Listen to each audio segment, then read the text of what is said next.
One thing that we have to deal with as flat earthers from the heliocentric enthusiast community is the idea that they always say that we have absolutely no evidence to support what we believe. Well, I think I'd like to weigh in on that and do what I can to provide a little more evidence that supports this idea. Today we're going to be talking about the sun. You're going to want to hang out until the end for this one.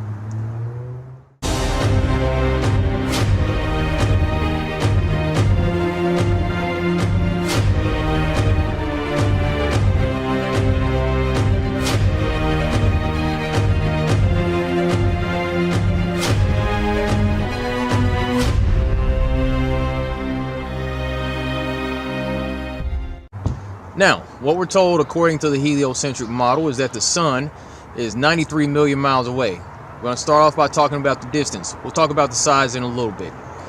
The thing is, according to what we see, these CGI images from the sun, we always see the solar system and it's never to scale. You never see a representation, graphical representation of the sun being 93 million miles away from the Earth and all the other planets, in relation. You never see it that way.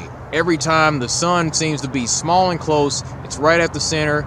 There isn't a whole lot of distance in between the sun and the rest of the planets. Definitely not 93 million miles of distance in scale on these little CGI images. Okay? Also, another red flag in that whole idea is that it is CGI. The fact that every time you see the solar system, you see the sun and the earth in the sky and all that, out in space, it's always CGI. That should be a red flag. Okay? The sun, if the sun is 93 million miles away, we have these images, we have videos where the sun leaves a hot spot on the clouds or on the surface of the earth. As you can see here in this footage from Dog Cam, you see the weather balloon has a camera attached to it. It's floating above the clouds and all that, and you can see a hot spot. Now, if the sun were 93 million miles away, there's no way it will be able to leave that little spot there on the clouds, but right there you can see it. Or from this video that I took personally from an airplane, on a flight from Little Rock to Houston, you could see the sun seemingly right above the surface of the earth, and you could see this spot where it appeared that the light was that much more intense in that area than anywhere else on the surface of the earth. Now, if the sun were actually at a distance of 93 million miles away, all the rays from the sun would hit the earth parallel.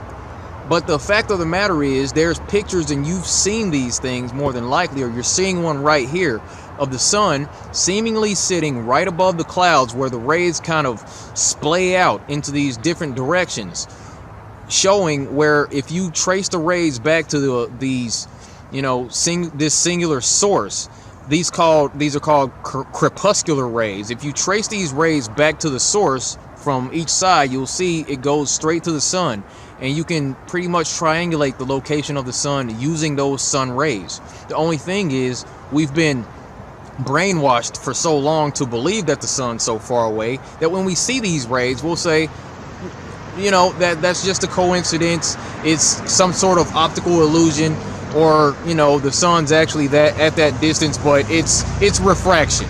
Light works differently out there with the sun, when in actuality that's not the case.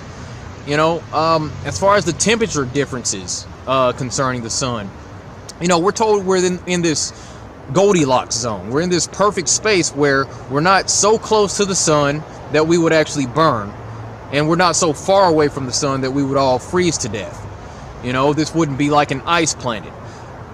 So my question here, because I'm a simple guy, this is a simple question. The sun's 93 million miles away. If we were any closer to the sun, we'd be on fire, right? So you'd like to think that everything within 92 million miles away would be ablaze, wouldn't you? Because that's what we're told, right? We're in the Goldilocks zone. If we were closer, we would be on fire, right? That's what the trusted scientific community tells us, right? I want you to think about that stuff, Also, concerning the sun at that distance, realize this, try to acknowledge this fact that every time you see the sun out in space, you always see this big orange ball, and you see these solar flares, just kind of jumping off the surface, and it's all looks like hot lava. It's orange, this molten ball out in the middle of space, and behind this big orange ball, you always see this black background. The background is always jet black. But when you go outside and you look up and you see the sun looks like more of a yellow spotlight, small, local. And what do you see with your own eyes behind the sun? You always see blue. When you go outside and you look up at the sun, you see a blue background. So why is it that here on Earth, you look up and you see the sun, and the sun always has a blue background, but when you see these official images from the trusted scientific community and the good folks over at NASA who are raking in that $52 million a day, you see the sun and it's always a black background. Why does that happen? Why does it look that way? Ask these questions to yourself.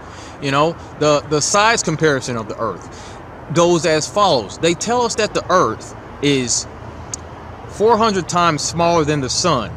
Vice versa, the sun is 400 times larger than the Earth, is what they tell us. By comparison, looks a little something like this. Now, there's also video representation where there's one pilot. He shows that he's flying at 35,000 feet.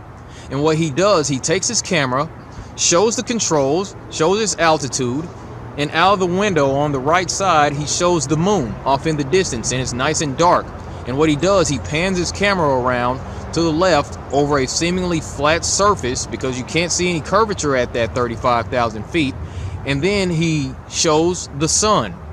And the sun in this video looks small, looks local. It looks like it's sitting right above the clouds. But there's also another video from a pilot where he shows the controls at 38,000 feet.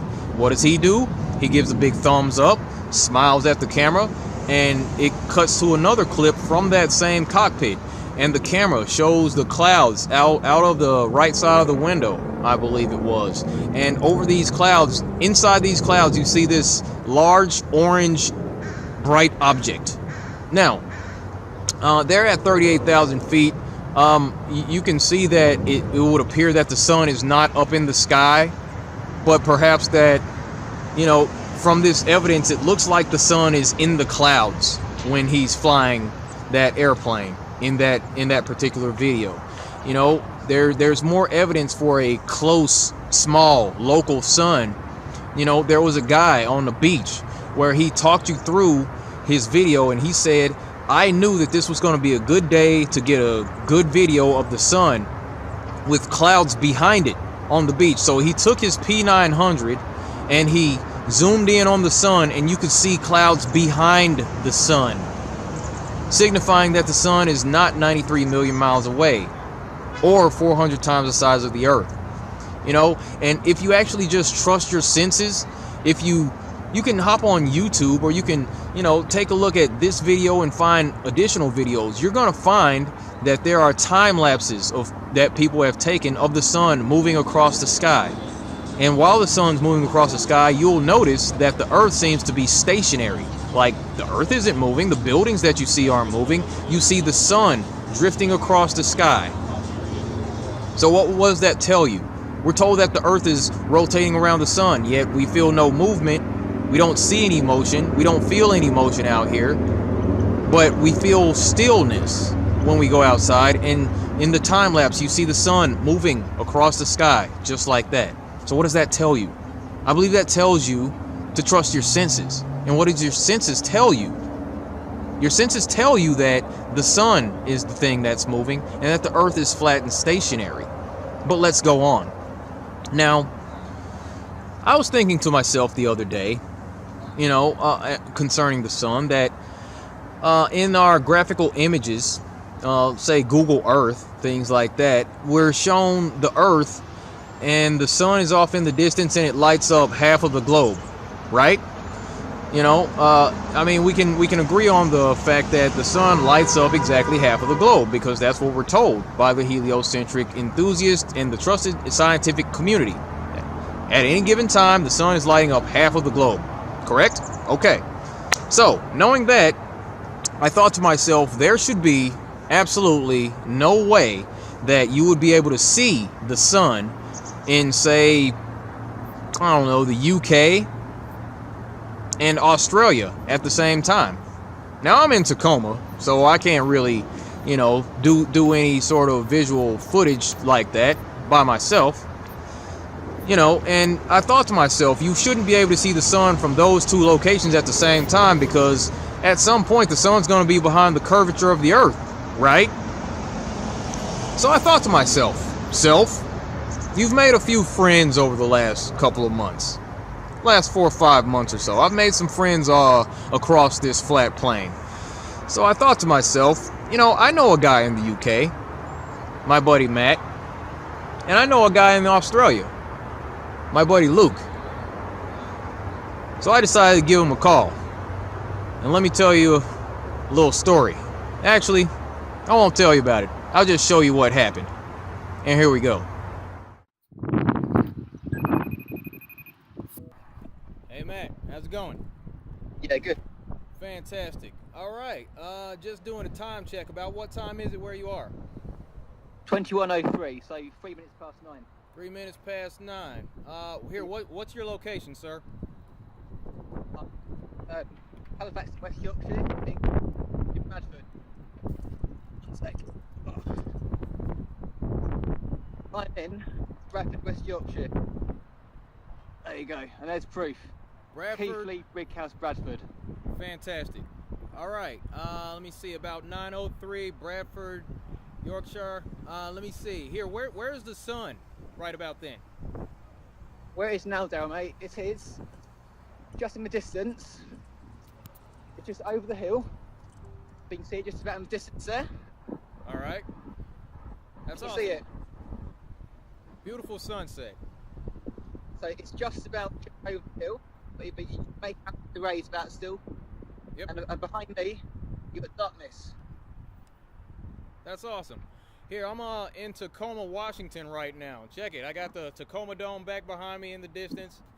And then you can see the Tacoma skyline back here over the city. So that's where I'm at, and we're looking at the same sun. That's fantastic. All right. Well, I appreciate you participating in this project. And no worries. Hey, that's fine. Thank you, sir. You have a fantastic night. I'll see you soon. See you, mate. Stay fly.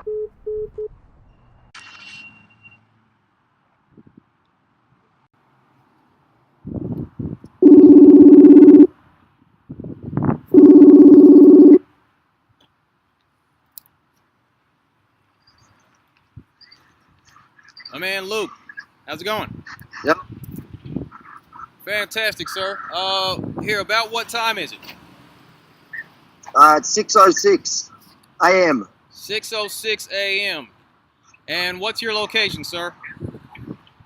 I am in a small town called Biloela in central Queensland, Australia. I'm standing outside the Callide Valley Lions Park, the corner of the Dawson Highway and Cooper Street. Awesome. That's fantastic. All right, so that's the time, location, and you can see the sun out there. It's about sunrise.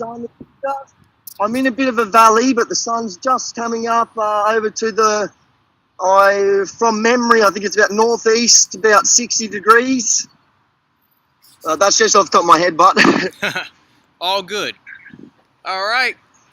Sounds good. I am currently in Tacoma, Washington. Got the sun right above my head right here, as you can see.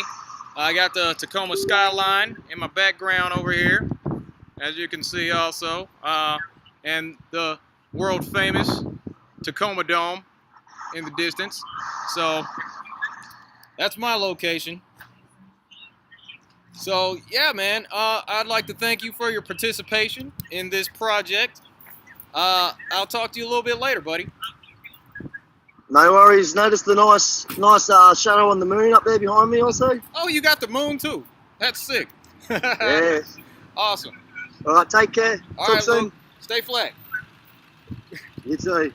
Yes, sir. Always. All right. Later. Editor's note. Graphical representation provided to us by the trusted scientific community always shows half the Earth receiving light from the sun, which on a globe Earth that rotates approximately every 24 hours, we should expect there to be a definitive 12-hour allowance for all points on the Earth that receive the sun's light.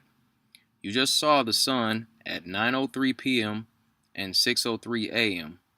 This signifies a 15-hour period of illumination, which is not consistent with the heliocentric model. So you were able to see right there in that video that the sun was visible from the west coast of the UK in Yorkshire, England.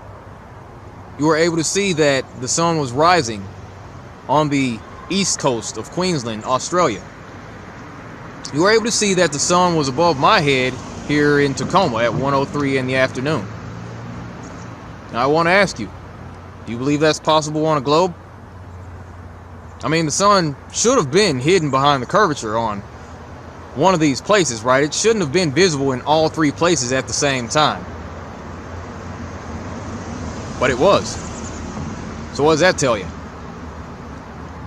Well, ladies and gentlemen, boys and girls, children of all ages, Earth is flat. You've been lied to. At this point, I encourage you to spread this information with everyone that you know as quickly as possible, because this is a big deal. This may be the biggest revelation that needs to be uncovered in this world. We've been misled about the whole structure, the whole nature of our reality. And that's all I got for this video. Be sure to like and subscribe for more content. Be sure to hit the bell in order to get notifications when I upload a new video. Also, be sure to link up with myself and the crew over at the Future Flat Earth or Flat Life on Facebook. And as always, be good to each other. Take care. Stay flat. I'll see you in the next video. Thank you.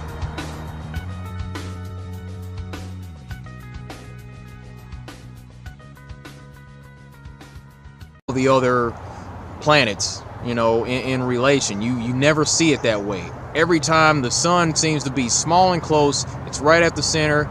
There isn't a whole lot of distance in between the sun and the rest of the planets. Definitely not 93 million miles of distance in scale on these little CGI. Talk about the size in a little bit. The thing is, according to what we see, these CGI images from the sun, we always see the solar system, and it's never to scale. You never see a representation, graphical representation of the sun being 93 million miles away from the Earth and all.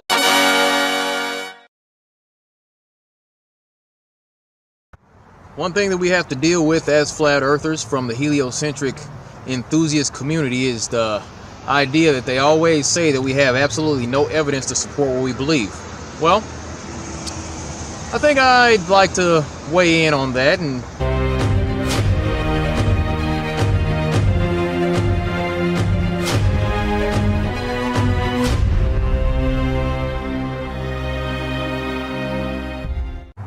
now, what we're told according to the heliocentric model is that the sun is 93 million miles away. We're going to start off by talking about the distance. We'll do what I can to provide a little more evidence that supports this idea. Today we're going to be talking about the sun. You're going to want to hang out until the end for this one.